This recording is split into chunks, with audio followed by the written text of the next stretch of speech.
How to see who unfollowed you on Instagram. Hi everyone, welcome to the channel.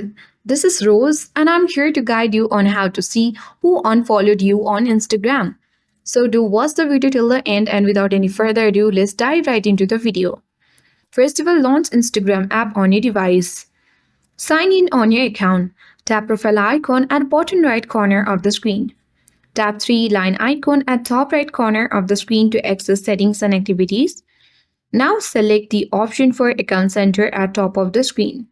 Scroll down, select Your Information and Permission, and tap Download Your Information at top of the screen.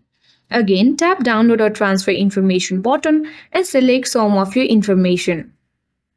After that, you will get access to the section where you have to choose the option related to your followers.